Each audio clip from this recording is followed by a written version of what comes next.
not heard of it yet. It's relatively new, and I can simultaneously broadcast to other platforms. So you might be watching this on Twitter or Twitch, or I don't think I've connected my Facebook yet. But anyway, if you're new to me, welcome. I typically broadcast about things pertaining to mental health disorders, mental health issues, therapy, becoming a therapist, things like that. And May, the month of May, is National Mental Health Awareness Month. And hey, Mark, how are you?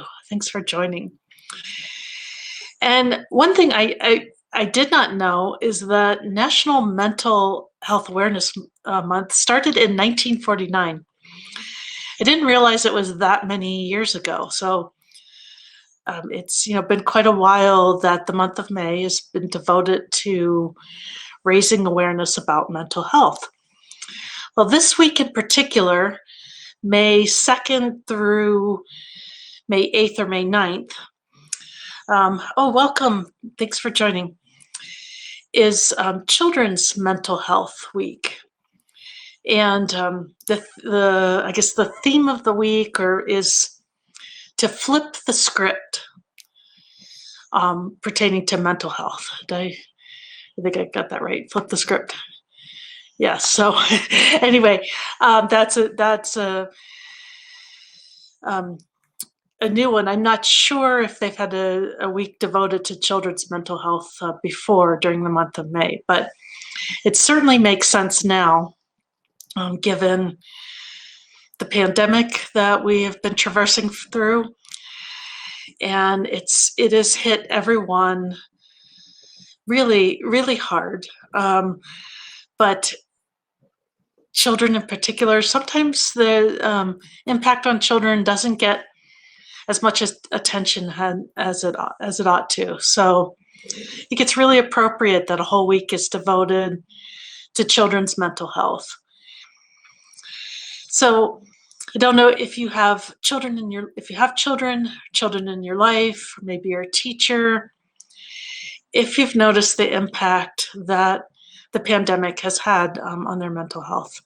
So I read an article recently that the incidence of eating disorders has gone way up during the pandemic in adolescents.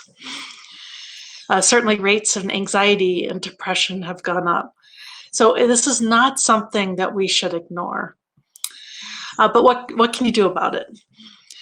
Well, first, one thing we do need to break the stigma surrounding mental health issues in general. That's part of why I live stream, why I broadcast, to provide information about mental health, to put a real face to at least one therapist. That would be me, that we're just ordinary people often people with problems, or have had problems, or have worked through problems, with specialized training to help other people work through problems. And there are so many negative connotations surrounding mental health issues.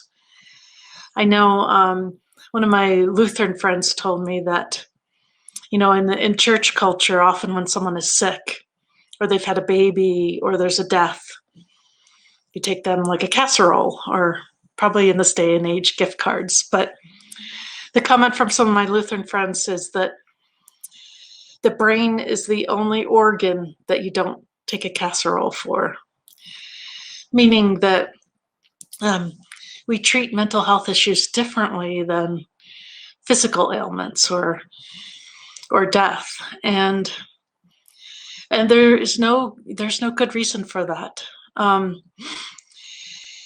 No one would shame someone for breaking their leg or getting cancer. And welcome, John. Welcome to the program. But yet there's fear surrounding having mental health issues. And good to see you too. And fear of getting help, And I was talking to a young man this week who is really struggling with depression.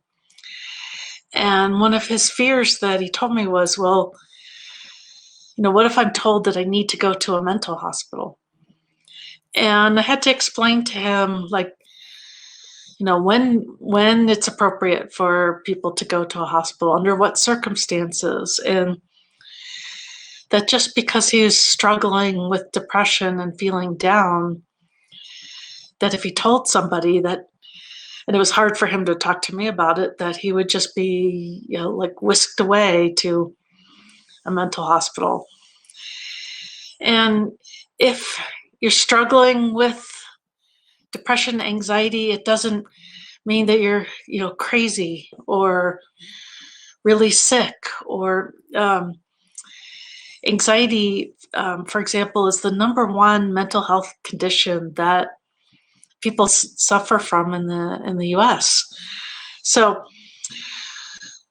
with children, I think we first need to be aware what's going on with the children in our lives, and secondly, be willing to get them the help that they might need. I really like group therapy, particularly for teenagers, and group therapy seems to be one of those things that has worked well via telehealth. And when an associate in my practice ran an art therapy group, for example, with teenagers, and it was the therapy group using art, and it was really cool to hear about how members in the group were able to express themselves and share with each other. Group therapy can be very powerful because it's not just a therapist and client, but peers that can support each other and challenge each other and encourage each other, and certainly can break down that sense of isolation. A lot of school districts have resources available for mental health issues, so it's something that you can check into and see if your school district, what they provide. Sometimes you have to ask to find out what's available. So just another idea.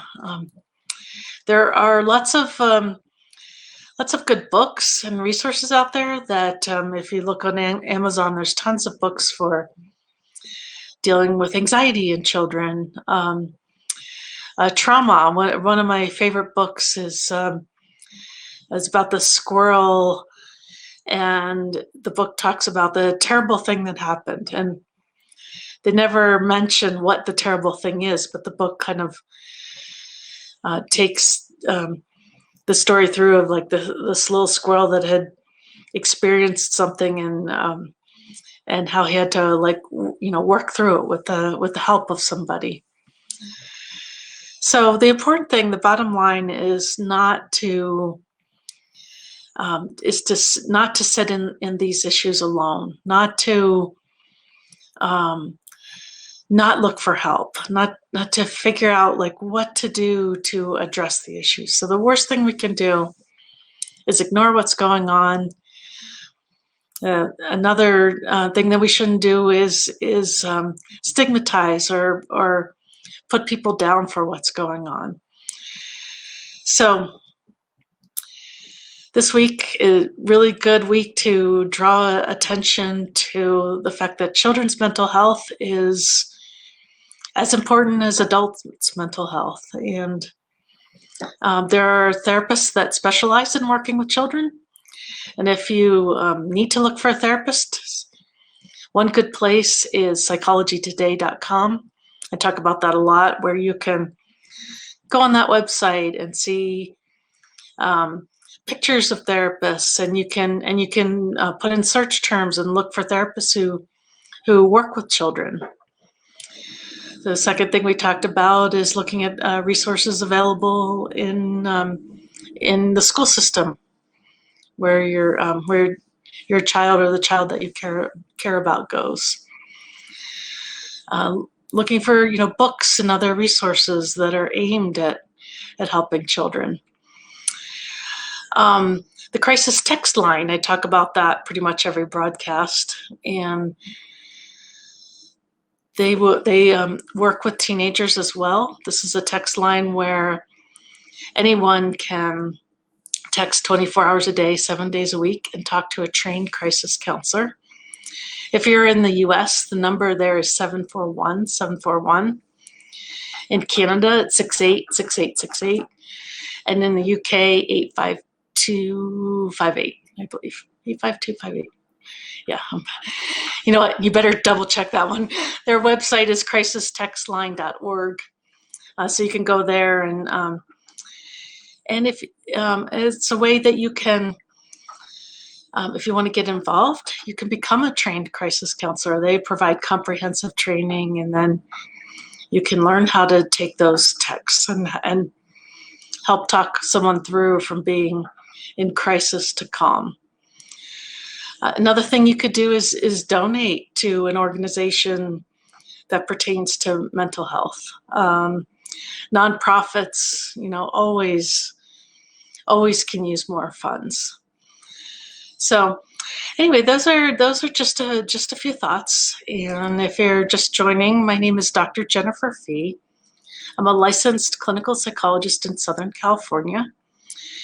You can find me on my website, drjenniferfee.com. And if you are in California and looking for a therapist, please feel free to check out my website. But I do hope that you will follow me here on HAPS, and I am striving to broadcast regularly, and we'll be talking about issues like this: children's mental health, adult mental health, anxiety, depression, trauma. We talk a lot about trauma. Thanks, Mark. Appreciate that.